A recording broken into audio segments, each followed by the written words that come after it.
जय हिंद। अब अपने वीसीआर साइकिल पर आधारित एग्जाम्पल करेंगे। तो उसमें देखो स्टार्टिंग में एग्जाम्पल हम समझते हैं पहले करना कैसे है। देखो लिखा है एक रेफ्रिजरेटर वीसी साइकिल पर वर्क करता है, टेम्परेचर की सीमाएं -20 डिग्री सेंटीग्रेड से 40 डिग्री सेंटीग्रेड है। देखो -20 डिग्री कम टेम्परेचर है और 40 क्या है ज़्यादा। तो अब आप एक चीज़ देखो कि हमारे फ्रिज में कम टेम्परेचर पे कौन चीज़ वर्क करती है और हाई टेम्परेचर पे कौन सी चीज़ वर्क करती है।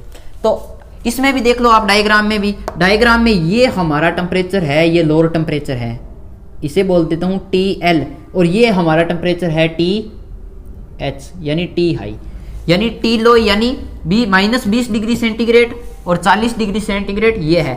फिर इसने कहा कंप्रेशन के अंत में रेफ्रिजरेंट, कंप्रेशन के अंत में, कंप्रेशन 1 से 2 में होता है, तो कंप्रेशन के अंत में जो रेफ्रिजरेंट है वो शुष्क संतृप्त वाष्प है यानी ड्राई सेचुरेटेड वेपर है। तो देखो इसके अंत में ड्राई सेचुरेटेड वेपर है 2 नंबर पॉइंट। तो हमारा ये डायग्राम हमें बनाना था।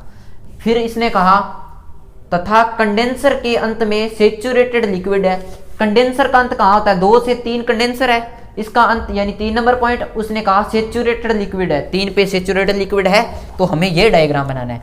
अब आप एक चीज देखो, हमारे पास एक डायग्राम ऐसा भी तो था कि यहां से स्टार्ट हो रहा था, ऐसे जा रहा था सुपर हीटिंग, ये सीधी लाइन थी, ऐसे ये सीधी लाइन थी, यहां से सुपर हीट होने के बाद ऐसे आ रहा था हमारा डायग्राम, और ऐसे ये 4 1 2 3 था।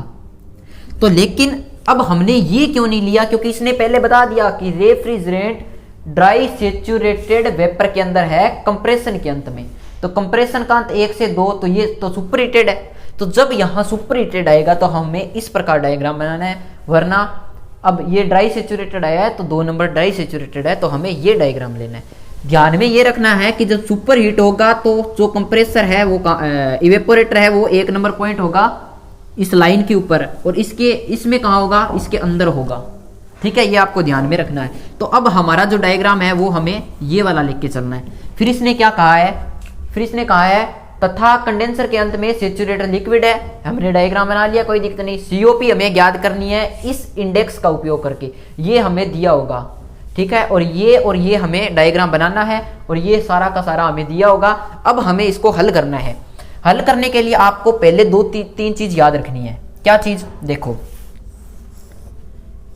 ये इस प्रकार डोम होता है, ये क्रिटिकल पॉइंट, इसके ऊपर इधर वाली जो लाइन है इस पे लिक्विड और इधर वेपर, और यहां क्या होता है लिक्विड प्लस वेपर। तो यहां से यहां तक जाएंगे तो धीरे धीरे लिक्विड कन्वर्ट हो रहा है वेपर के अंदर।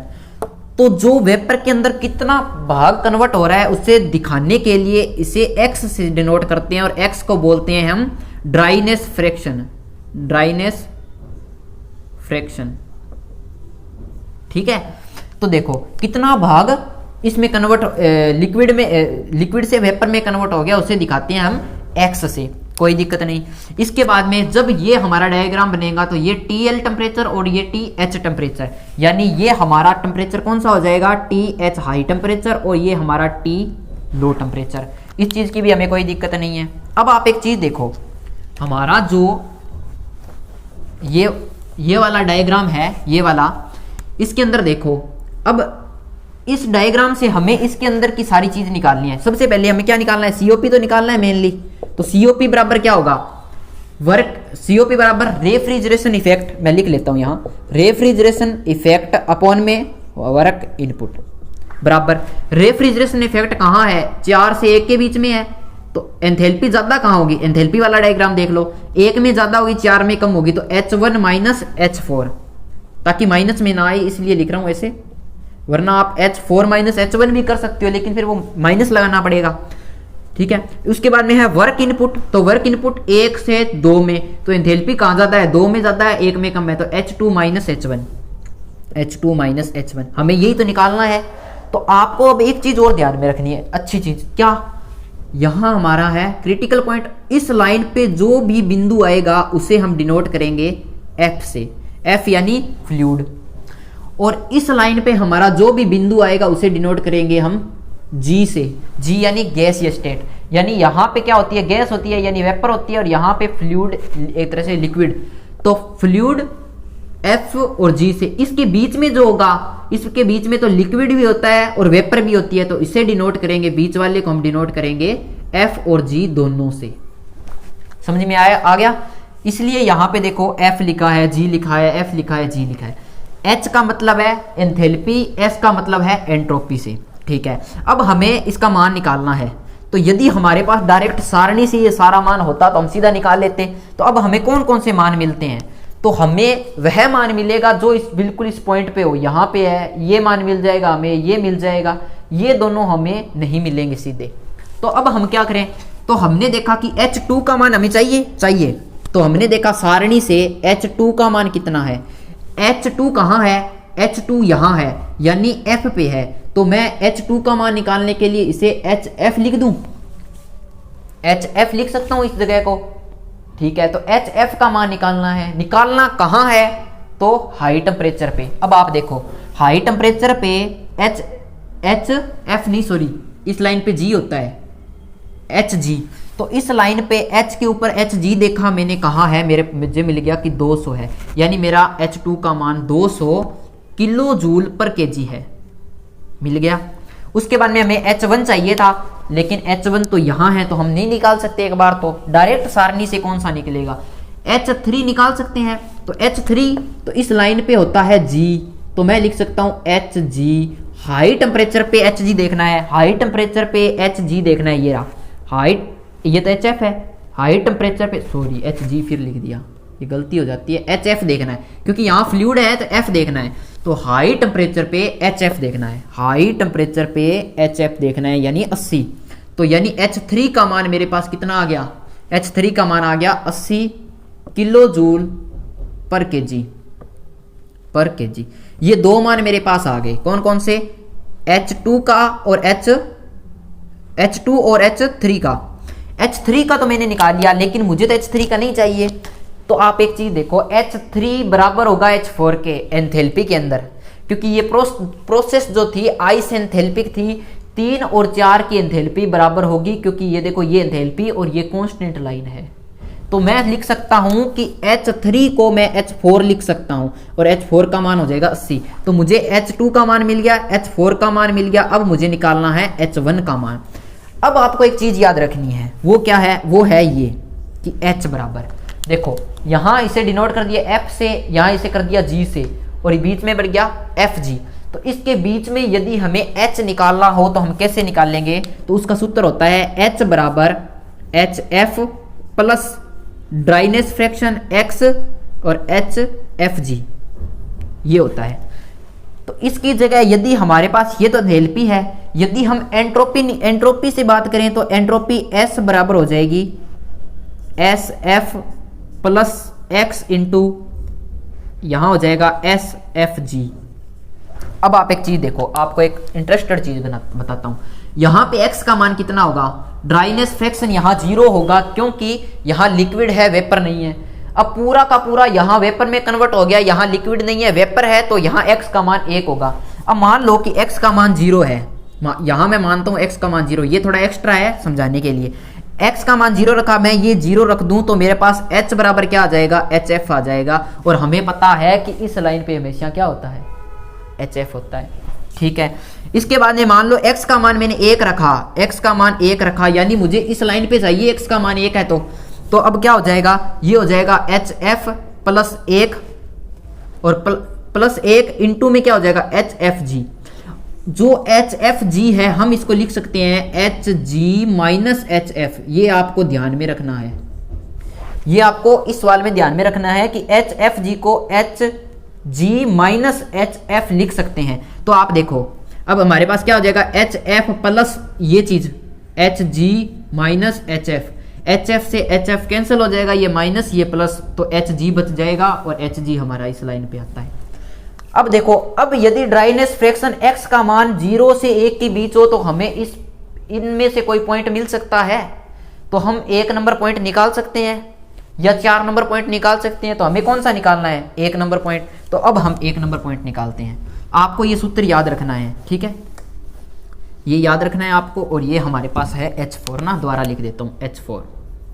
अब देखो, अब हमें निकालना है H किसका मान, 1 का मान, H1। तो मैं लिखता हूँ H1 बराबर HF plus X into HFG। ठीक है, अब मुझे पता है HF का मान, अब मुझे इस पॉइंट पे निकालना है ना, तो मुझे यहां देखते हैं लो टेम्परेचर पे HF का मान देखते हैं। ये पॉइंट निकालना था, तो मैंने देखा कि लो टेम्परेचर पे HF का मान कितना है। लो टेम्परेचर पे HF का मान है मेरे पास 20, मैंने लिख दिया 20 प्लस X का मान मेरे पास है ही नहीं। HFG को मैं क्या लिख सकता हूं, HFG को मैं लिख सकता हूं HG माइनस HF। ये G पहले आएगा, H बाद में, तो HG और HF। तो अब देखो, अब 1 नंबर पॉइंट ही देख रहे थे, तो 1 नंबर पॉइंट पे लो टेम्परेचर का HF कितना है, तो 20 है।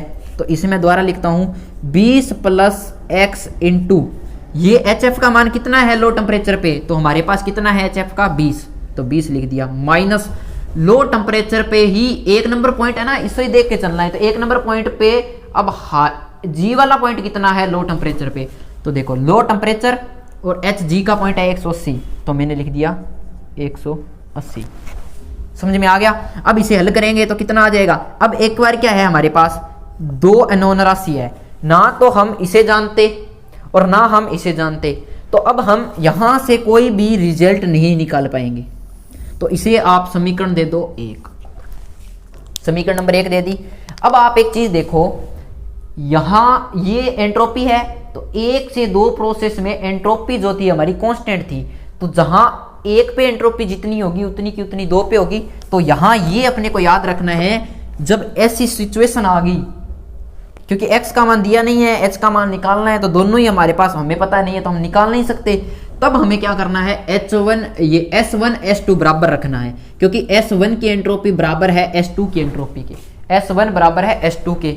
अब देखो S1 S2 निकालना है, तो अब मैंने एक फॉर्मूला बताया था अभी S का, S बराबर हम लिख सकते हैं SF plus X into SFG, ये लिख सकते हैं। हमें S का मान निकालना है, तो S का S1 और S2 बराबर है, तो S1 का मान तो हम सीधा निकाल नहीं सकते, तो S2 का मान तो हमें पता है।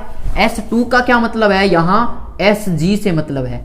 तो लो हाई टेम्परेचर पे SG का मान कितना है, हाई टेम्परेचर पे SG का मान ये रहा, हाई टेम्परेचर और SG का मान हमारे पास है 0.67 बराबर SF। अब हम कौन से पॉइंट के लिए लेके चल रहे हैं, 1 नंबर पॉइंट के लिए, तो यहां पे SF का मान देखना है।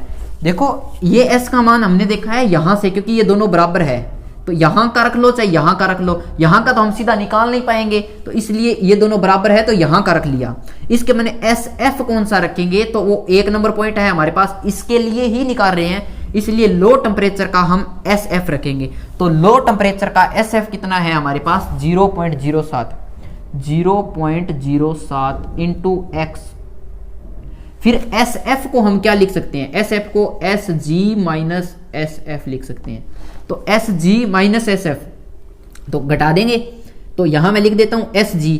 अब SG का मान कितना है, अब 1 नंबर पॉइंट पे यहां देखना है सीध में SG, यानी लो टेम्परेचर, और SG का मान है हमारे पास इतना 0.7366 माइनस SF का लो टेम्परेचर पे कितना है हमारा 0. यही है ना 0.07।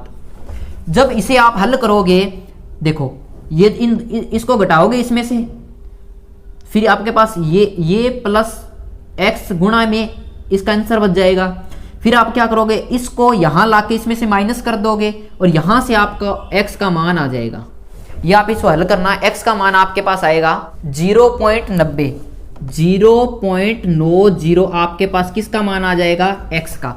अब ये x का मान आप पुट कर सकते हो समीकरण 1 में, तो समीकरण 1 में पुट करेंगे तो आ जाएगा H1 बराबर 20 प्लस H1 का x का मान 0.90 इंटू 180 में से 20 गया 160। अब जब इसको हल करोगे तो आपके पास H का मान आ जाएगा 164 किलो जूल पर केजी। अब आप COP निकाल सकते हो। देखो H1 का मान मिल गया, H4 का हमें पता है, H2 का भी हमें पता है, तो अब हम निकालेंगे इसकी COP। तो यहां निकालते हैं हम COP। COP कितनी हो जाएगी, H1 का मान कितना है 164 माइनस H4 का मान कितना है 80 अपॉन में H2 का मान कितना है 200 माइनस में H1 का मान कितना है 164।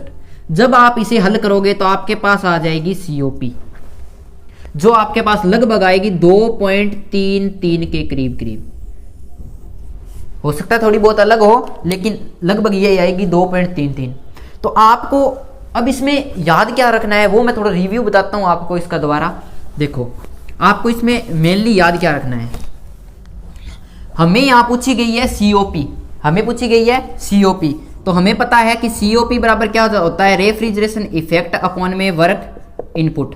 ठीक है, रेफ्रिजरेशन इफेक्ट यहां दिखिएगा तो 1 माइनस 4 यानी H1 माइनस H4 अपॉन में वर्क इनपुट। तो देख लो यहां से, देख लो आपको यहां से समझ में नहीं आएगा कि एंथैल्पी बढ़ रही है या घट रही है। तो यहां एंथैल्पी ज्यादा है तो H2 माइनस H1, तो मैं लिख देता हूं H2 माइनस H1। अब आपको ध्यान में ये रखना है कि ये जो इवेपोरेटर है ये लो टेम्परेचर पे काम करेगा तो TL, और कंडेंसर जो है हमारा वो काम करेगा TH यानी हाई टेम्परेचर पे। तो ये दो टेम्परेचर हमें दिए हैं, TL दिया है और T हाई दिया है। ठीक है, और इस लाइन पे जो भी होगा वो F से डिनोट करेंगे, इस पे जो होगा उसे G से डिनोट करेंगे। इसकी भी कोई दिक्कत नहीं है, इसलिए FG इस प्रकार दिया है। उसके बाद में इन दोनों के बीच में जो होगा उसे FG से डिनोट करेंगे। तो यहाँ पे तो हमें एंथैल्पी जो है डायरेक्ट सारणी से मिल जाएगी, इस लाइन पे भी एंथैल्पी डायरेक्ट मिल जाएगी। यदि इसके बीच में कोई पॉइंट है जैसे 1 और 4 है तो 4 की तो चलो हमने इसके बराबर रख ली, कोई दिक्कत नहीं है क्योंकि आइसेंथैल्पिक प्रोसेस थी। 1 की निकालने के लिए हमें एक सूत्र याद रखना पड़ेगा। यदि 1 की एंथैल्पी निकालनी है तो हमें निकालनी है 1 की एंथैल्पी। तो H बराबर वो सूत्र क्या होता है, एंथैल्पी बराबर होता है HF plus X into HFG। यदि आपको एंट्रोपी यानी S निकालनी है तो हो जाएगा SF plus X into SFG। अब आपको ध्यान में ये रखना है कि इन दोनों को आगे कैसे लिखते हैं, तो इन दोनों को लिखते हैं SG माइनस SF, और इसको कैसे लिखते हैं, इसको लिखते हैं HG माइनस HF। पहले G आएगा फिर F आएगा, तो आपको ये ध्यान में रखना है। ये हमारा ड्राइनेस फ्रैक्शन है। आई होप आपको समझ में आया होगा। मिलेंगे अगली क्लास में। जय हिंद।